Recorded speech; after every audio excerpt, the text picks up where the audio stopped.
So ayun ka from the 11 o'clock in the morning, pero yung ano dito, yung scenic napakadilim, napakalilim.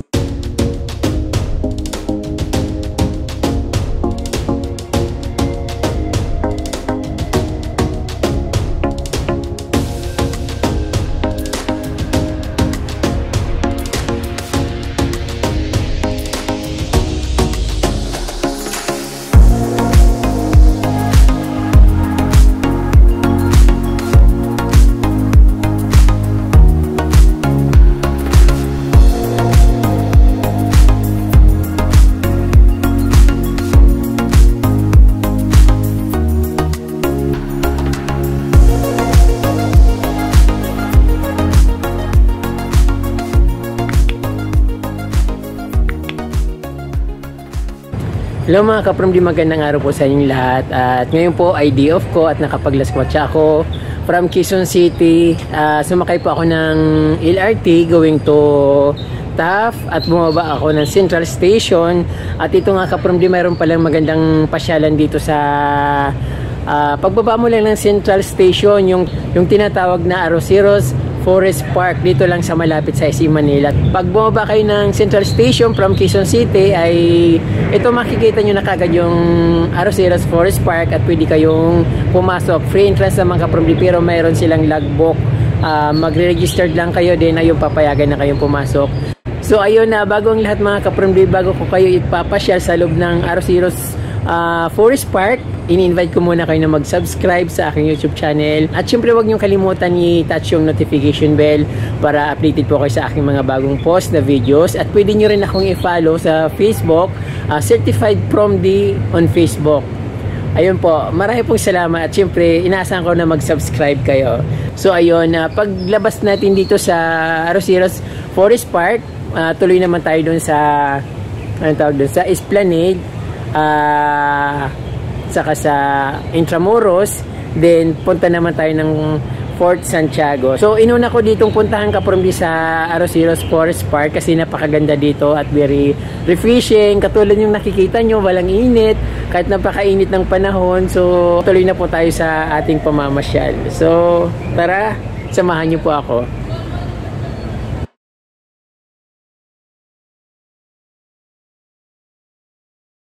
Ikutin natin tong buong Forest Park, kung titingnan natin kung ano ma-discover dito. Kasi para ka rin nasa bukid, puro puno, punong-puno ng puno.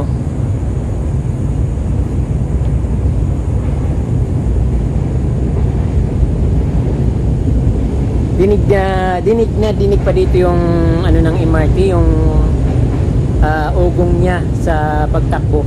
Pero ito nga ka-From-D, ito yung nakikita dito, talagang forest park siya.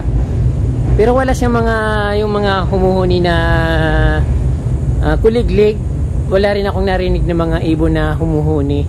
So dapat mayroon siyang mga ibon saka kuliglig na narinig dito. Dapat siguro pakawalan ng maraming kuliglig ito para may something na enchanted na parang something enchanted. So ayun.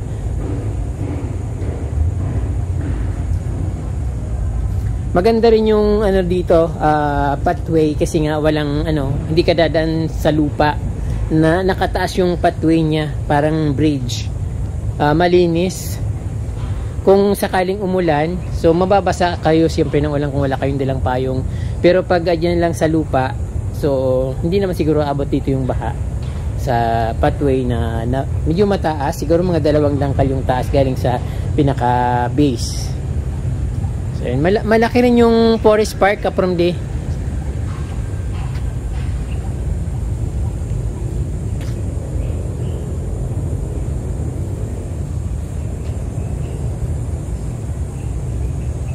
So pag nandito kayo ka-From-D sa Manila, pwede kayong pumasyal dito, maglakad-lakad kung nainip na kayo dyan sa bahay nyo, sa kung saan man kayo naroroon dito sa paligid ng Metro Manila. So sasakay lang kayo ng MRT, baba kayo ng Central Station. So magtanong na lang kayo kung saan yung Arroceros Park.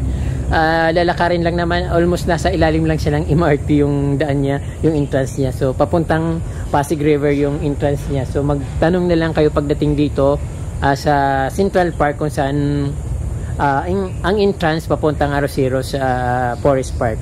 So pasok nyo, ito na mismo. So yun, may narinig na akong ibon. Dapat marami yan. So yung halaman dito, kapromdi, andito na naman tayo sa mga halaman. Mayroon halaman dito na Daypin Basia, yung talagang pang nakikita sa mga forest, sa mga gilid ng ilog. So yan yung mga ano dito, mga halaman. Mayroon din mga palm trees na nakatanim. So maliliit pa, siguro bago lang ito. Pero yung mga mahogany trees, malalaki na. Tapos mayroon din iba't ibang klaseng trees na nakikita dito. So hindi ko lang masyado kasing kabisado mga pangalan ng puno. So ito ipil. Ito pala yung ipil. Kasi yung ipil sa amin, parang ipil-ipil. Malalaki, maliliit yung dahon, pero dito parang iba. Iba yung klase yung ano niya, dahon niya. So iba yata yung sinasabi ko.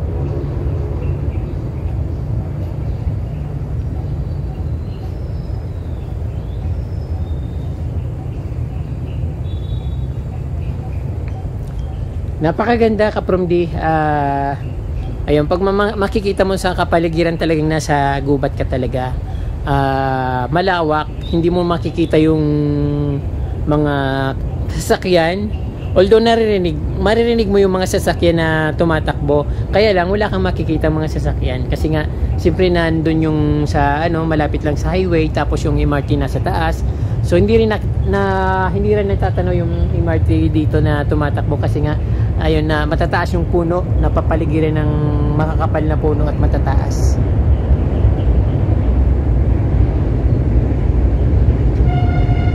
So akit tayo dito sa bridge, parang may pasyalan. So makikita natin yung taas, kung ano pa yung mga nasa taas dyan. So wala naman nakalagay sa ilalim, wala naman tubig, basta may bridge siya na pwedeng daanan. Para kakaiba naman, maganda yung pagkagawa.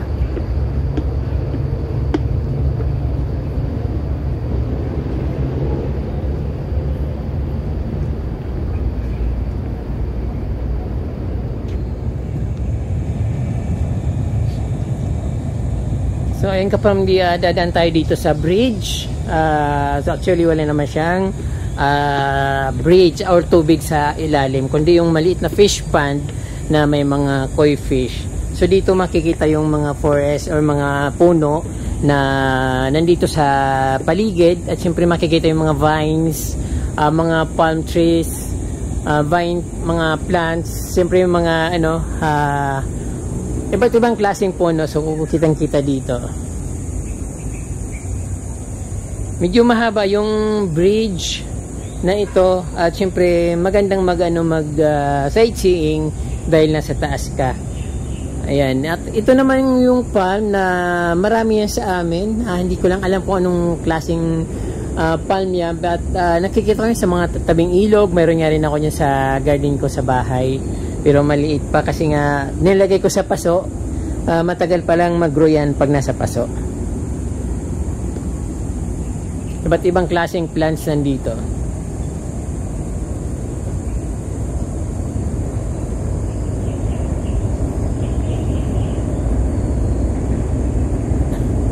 So ayun, from the 11 o'clock in the morning, pero yung dito, yung sinik, napakadilim, napakalilim. At syempre siguro kung medyo nasa province ito, sobrang lamig nito. Kaya lang nandito tayo sa Manila, so alam naman natin na talagang mainit sa Manila yung mga singaw ng mga yung mga singaw ng building, mga glasses na nasa building. So nagre-reflect yun dito, kaya nadadagdagan yung init.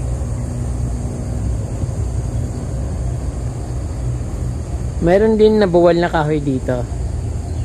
So siguro nung medyo malakas ang hangin, hindi niya makayanin yung katawan niya, kaya ayan, nabuwal siya. Dahil malaki rin naman yung puno na dala-dala nung kukunting ugat. So ayun.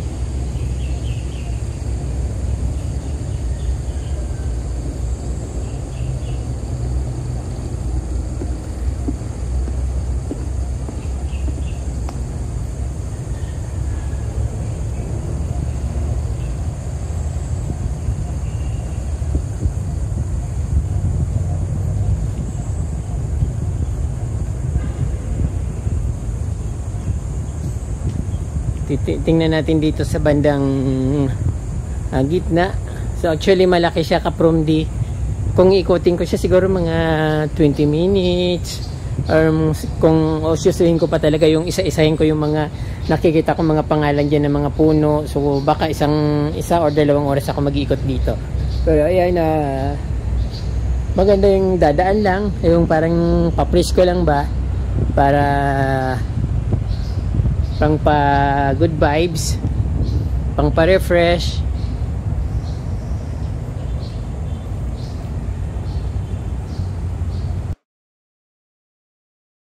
Yung mga halaman dito ka-from D, yung nakikita nyo, Dipinbacia na very common sa atin.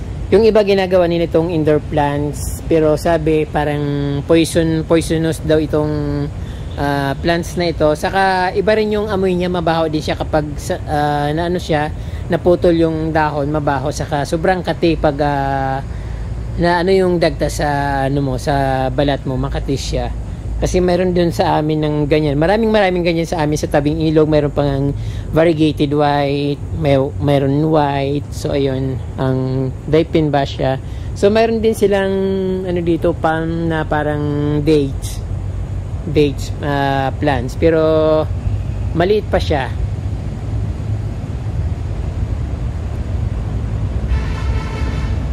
Ito rin yung vine, parang syngonium na vine. Mataas na siya, pupunta na siya sa taas ng puno. Ayan, nakikita nyo sa na siya, gumapang na siya pataas. Dinig talaga yung mga sasakyan dito kasi nga yung malapit lang yung dito, yung MRT. So ayun nga, yung dito yung parang may guard house. Meron din akong nakitang likwala plants dito ka-from D. Ito naman ka-from D ay isang uri ng halaman, likwala. Alam naman natin to, lahat ng halaman ito. So yung parang pamaypay at mukha siyang anahaw.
Kung gusto mo magpahinga, ang galing dyan kayo sa bahay nyo at nababagot kayo sa inyong bahay, punta lang kayo dito sa Arroyo sa Forest Park.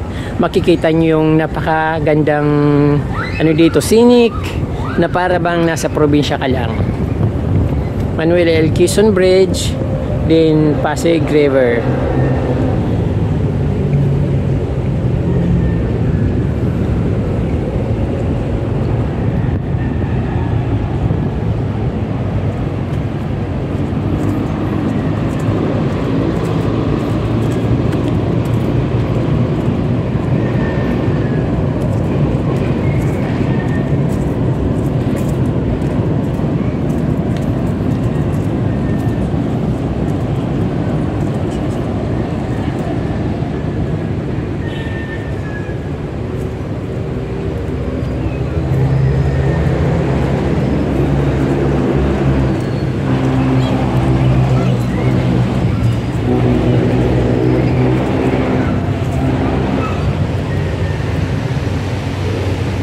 Napakaraming wandering view dito.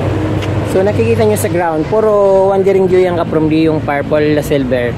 So ayun, ang ganda palang tingnan kapag masyadong pag ganito karami yung wandering view na naka flat sa soil. Ayan parang bulaklak lang siya na puti in purple. But ang kulay niya kapromdi ay silver at purple.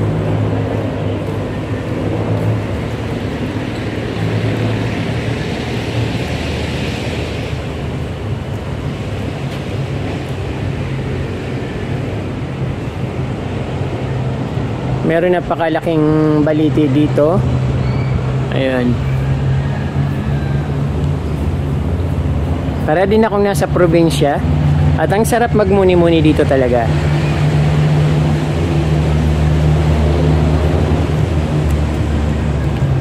So ayun kapag hindi ko na masyadong inikot yung park kasi napakalaki nito. So dumaan lang ako dun sa gitna. Then konting tingin-tingin. Kung konti lang yung tao.